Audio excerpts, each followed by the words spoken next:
Hello everybody, welcome back to V Project UK.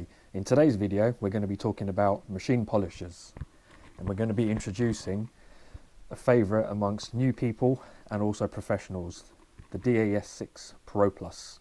So let's start the video.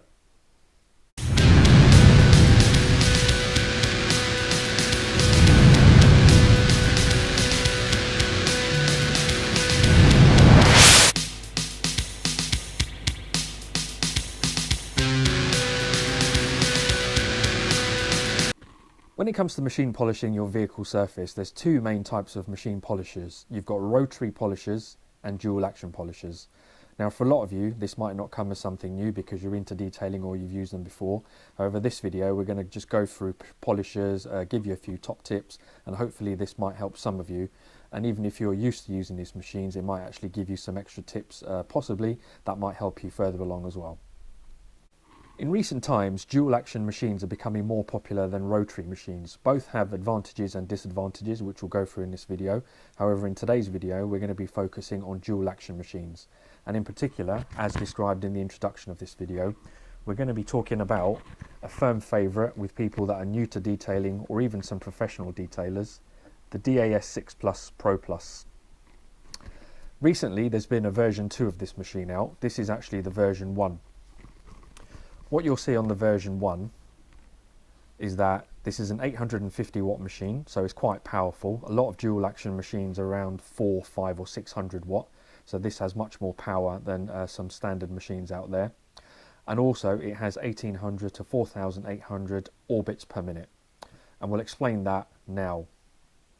I just want to stress at the outset that there's no right or wrong answer when it comes to detailing. A lot of detailers and YouTube videos that we watch say you have to use this and you have to use that product and you have to do it this way. However, what you'll find is if you're getting the results with whatever method or products you're using, then stick to those methods. This video and all the videos we do really are not designed to say you have to do things a certain way. They're just designed to show that this is what we do at V Project UK. We get professional results, and if you want professional results, you can consider using what we do.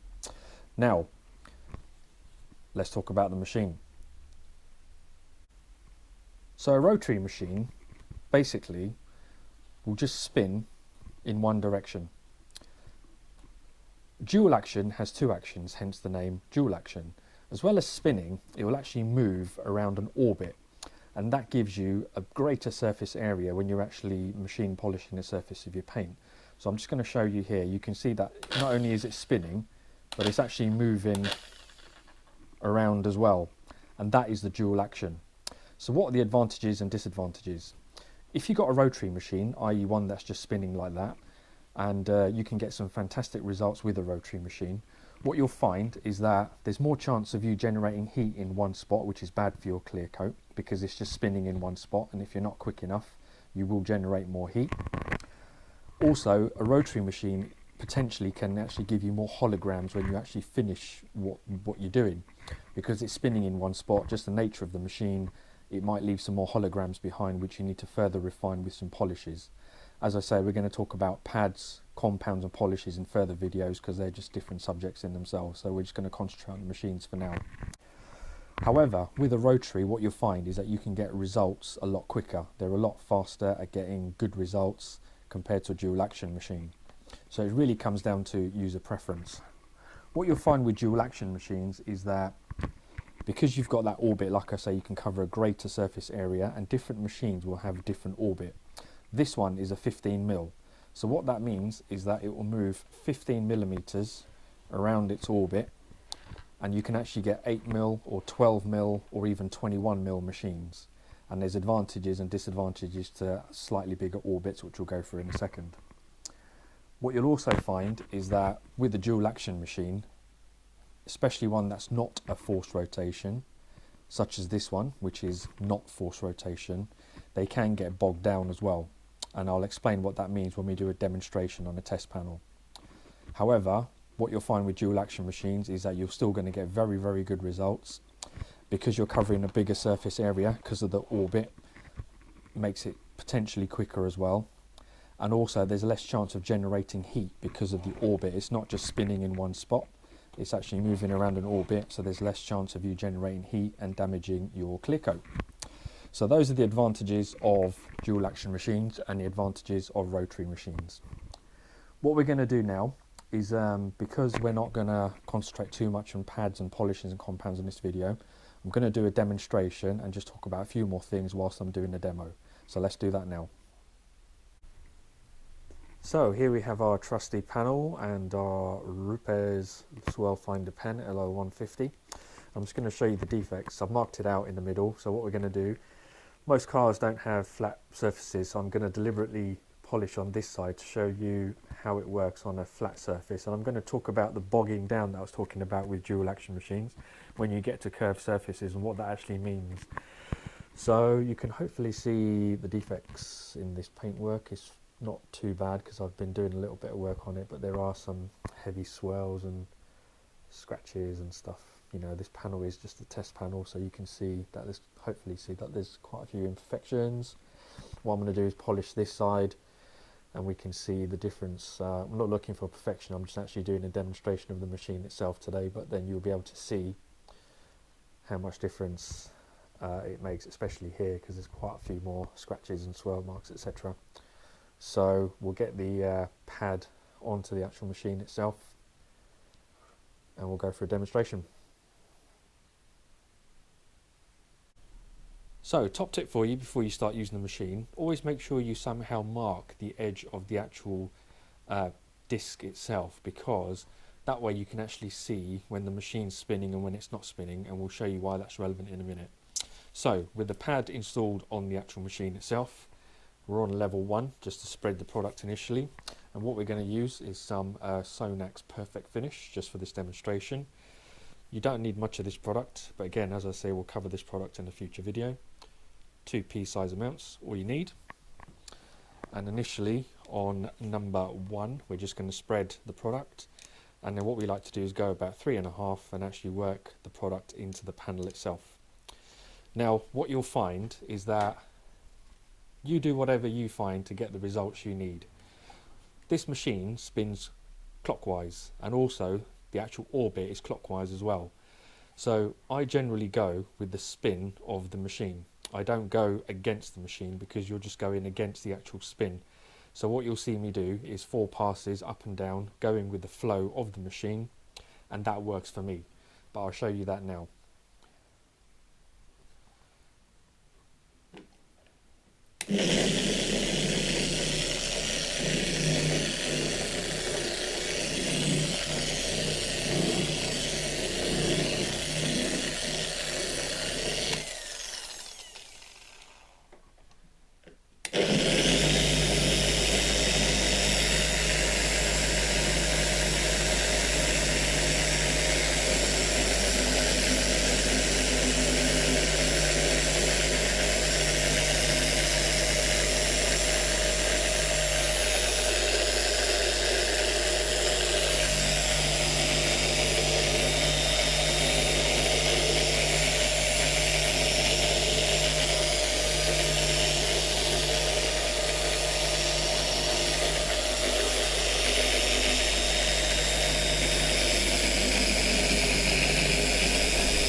So I'm just going to wipe this bit of the panel off, wipe off the residue of the actual polisher itself, and we'll see what difference it's made.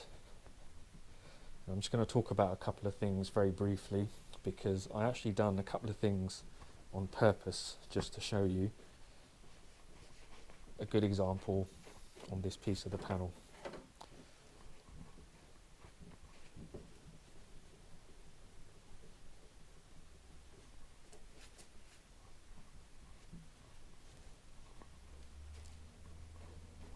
So first of all, let's see if there's a difference in the actual panel itself. So you can see there's now much less scratches and holograms. The product didn't wipe off properly, and I'm going to talk about that in a second as well, as to why that happened, because Perfect Finish normally wipes off very easily, but you can hopefully see a difference in the panel just by using 4 passes to show how much less scratches there are compared to even that side, which looked very similar to this side, and greatly reduced in this area where there was a lot more.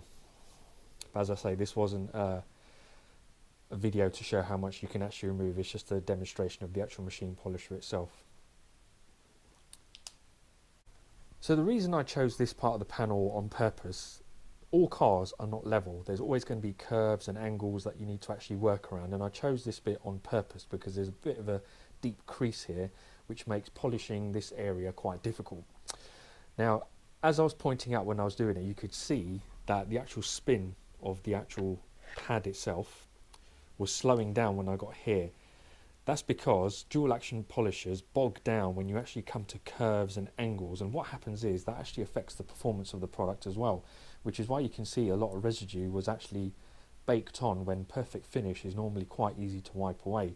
But because I was working in certain areas and holding it here to show you the spin, it was actually caking the product on the actual surface itself. But I wanted to demonstrate what I meant by the bogging down, in that this actually started spinning very slowly, so you're not actually getting the cut, and you actually have to concentrate quite a lot, because the idea is you want to move about an inch every second, and I was actually going slightly faster just to actually demonstrate the machine, but you want to go an inch a second in all directions. However, when you come to certain areas and you go in an inch a second, if this is slowing down, you're not actually getting the full benefits of the machine. And I've actually seen videos where people are doing this and this is not spinning at all, they're just actually rubbing the pad. So you have to pay quite a lot of attention to what the actual polisher is actually doing, because if this is not spinning, you're not going to get the cut that you want. And I just wanted to use this complicated crease here to actually demonstrate that you need to be careful of what the actual machine is doing. You'll also find that I didn't grab the machine here.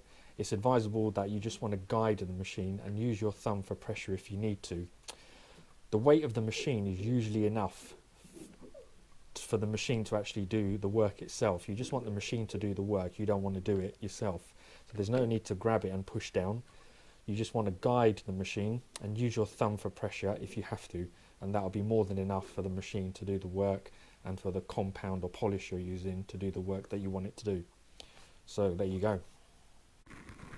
So as you can hopefully tell, this video wasn't designed to be a masterclass in machine polishing. It was just designed to give you a few hints and tips about machine polishing and some of our experiences and some of the do's and don'ts around machine polishing.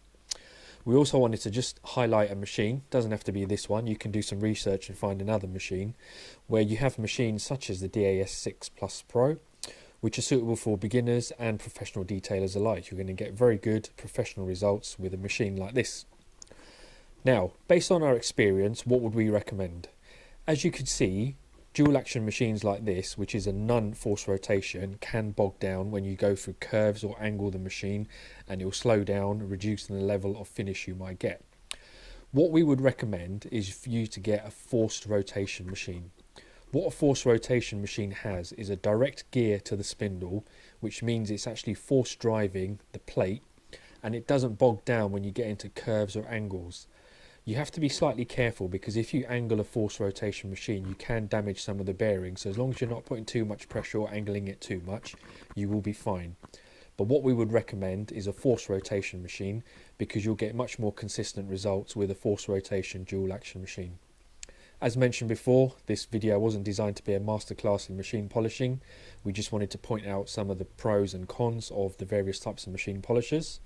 So we hope you found this video useful. If you did, make sure you give us a thumbs up, make sure you subscribe, make sure you press the bell icon to get alerts for future videos, make sure you check us out on Instagram, and we'll see you on the next video. Thanks for watching, see you soon.